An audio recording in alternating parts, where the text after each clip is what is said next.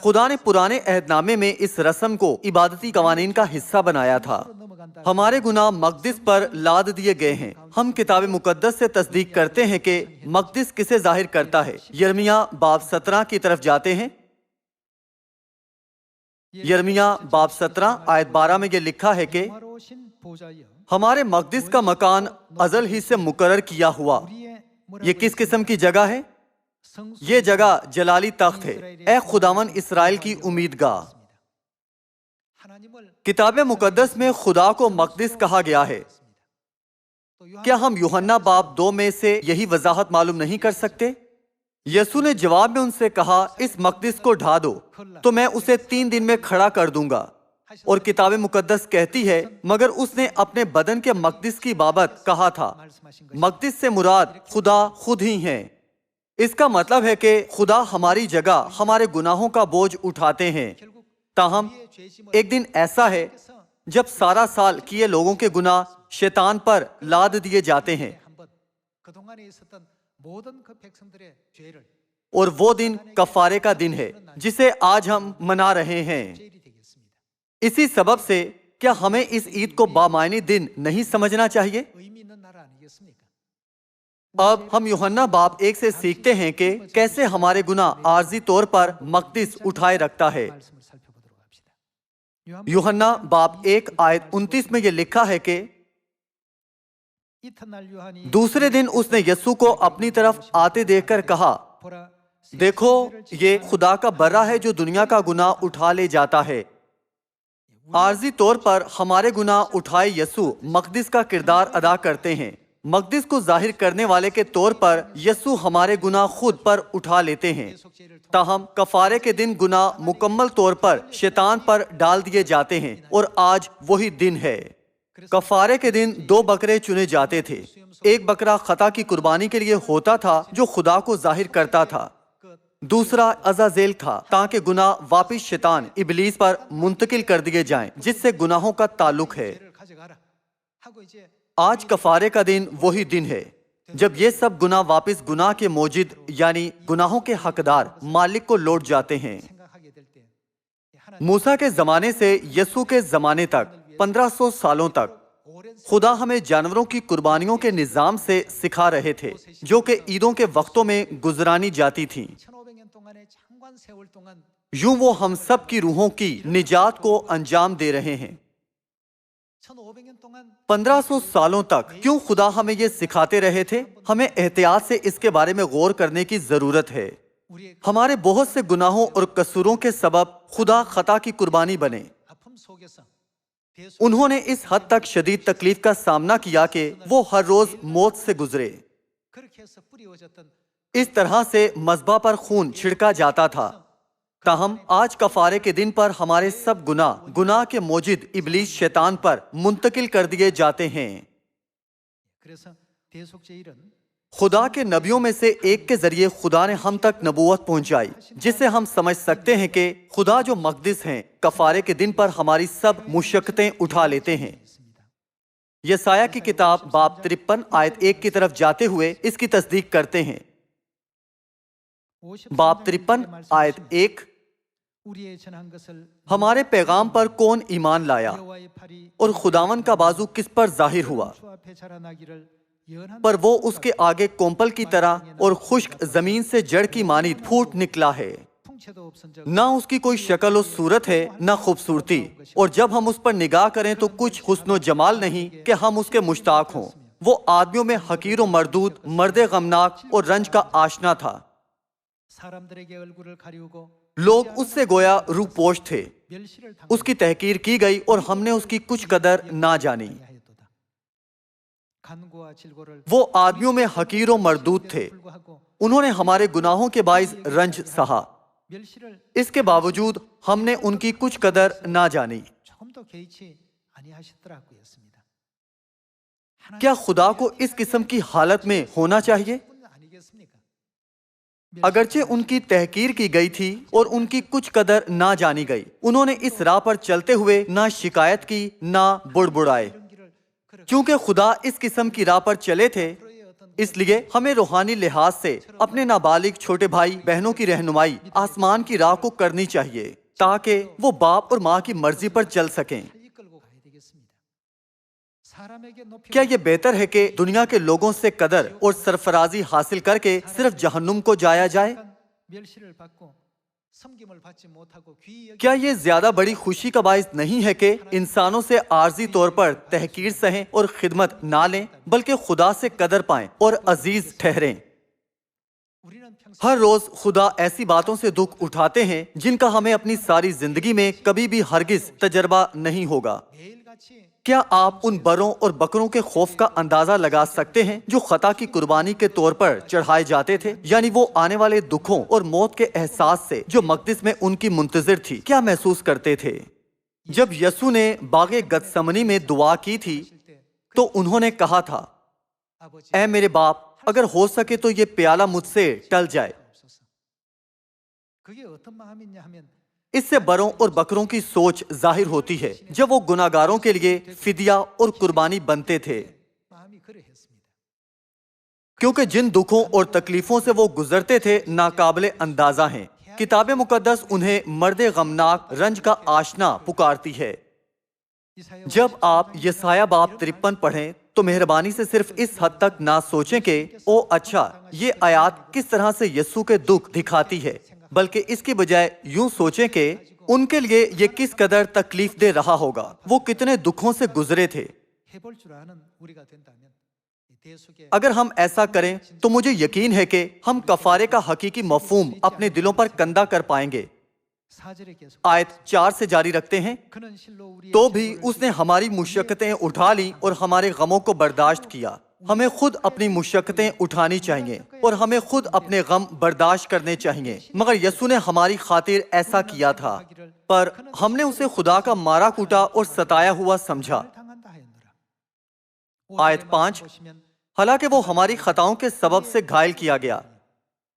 کتاب مقدس کہتی ہے کہ وہ ہماری خطاؤں کے سبب گھائل کیا گیا 그가 اور ہماری بد کرداری کے باعث کچلا گیا۔ 전부 우리가 جب 대신 ہم غور کریں کہ کس طرح سے خدا نے ہم پر زبردست فضل نازل کیا تھا 생각할 때 تو ہمیں باپ اور ماں کی قربانی کو محض صلیب پر ان کے مصائب اور دکھ نہیں گرداننا چاہیے۔ 정도로만 여겨서는 안 되겠습니다. جی اٹھنے کے دن کے قریب ہر سال بے شمار لوگ ایسے ہیں جو اصل میں اپنے آپ کو مصلوب کرتے اور سارا دن صلیب پر لٹکے رہ کر 십자가를 만 یہ تجربہ کرنے کی کوشش کرتے ہیں کہ صلیب پر لٹکایا جانا کتنا تکلیف دہ ہوتا ہے۔ 그건 아무것도 تاہم 아닌 아픔입니다. وہ دکھ کچھ بھی نہیں ہے۔ جن تکلیفوں سے خدا گزرے ان میں سے صلیب کی تکلیف محض ایک حصہ ہے جسے ظاہری طور پر دکھایا گیا تھا، کیونکہ انسان خدا میں موجود پوشیدہ روحانی درد کو سمجھ نہیں سکتے۔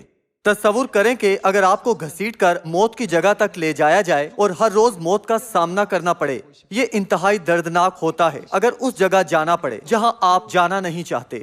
تاہم تصور کریں اگر آپ کو اس جگہ جانا پڑے جہاں موت آپ کی منتظر ہو، یہ ناقابل بیان اذیت ہے۔ آپ سب اس علم کی بنیاد پر جو ہم نے نجات کے لیے خدا کے فضل کے متعلق حاصل کیا ہے، اس کے لیے غیر سنجیدگی سے نہ سوچتے ہوئے ایسا نہ کہیں کہ ٹھیک ہے، میں دیکھ سکتا ہوں کہ کیسے ہمارے گناہ معاف ہوئے ہیں۔ اس کی بجائے ہم ہر حال میں خدا کا شکر ادا کریں۔ 우리가 이런 اگر ہم واقعی باپ اور ماں کی محبت اور قربانی کو سمجھ لیں 우리 تو کوئی وجہ نہیں کہ ہم سیون کے بھائیوں اور بہنوں سے خفا ہوں۔ 하나도 없습니다. ہمیں ناراض نہیں ہونا چاہیے اگرچہ ہمیں کمتر سمجھا جائے، بدسلوکی اور بےعزتی کی جائے۔ 우리 아버지 کیا یہی وہ راہ نہیں جس پر باپ اور ماں چلے تھے؟ 우리 ہم یوں دعا کریں کہ باپ اور ماں میرے لیے اس راہ پر چلے، اس لیے براہ کرم مجھے روح القدس کی قوت دیجیے تاکہ میں بھائیوں اور بہنوں کو بچانے کی غرض سے برداشت کر سکوں۔ 이번 또 میں دعا گو ہوں کہ آپ اس سال کے کفارے کے دن پر روح القدس کی یہ قوت حاصل کریں۔ آیت 5 میں یوں مرقوم ہے کہ 그가 찔림 حالانکہ وہ ہماری خطاؤں کے سبب سے گھائل کیا گیا اور ہماری بد کرداری کے باعث کچلا گیا، ہماری ہی سلامتی کے لیے اس پر سیاست ہوئی۔ کیا ہوتا اگر وہ ہمارے لیے مار نہ کھاتے؟ کیا وہ ہم ہی نہیں جنہیں ان کی بجائے مار کھانی چاہیے تھی 채찍에 맞음으로 تاکہ اس کے مار کھانے سے ہم شفا پائیں؟ 우리는 다 ہم سب بھیڑوں کی مانند بھٹک گئے،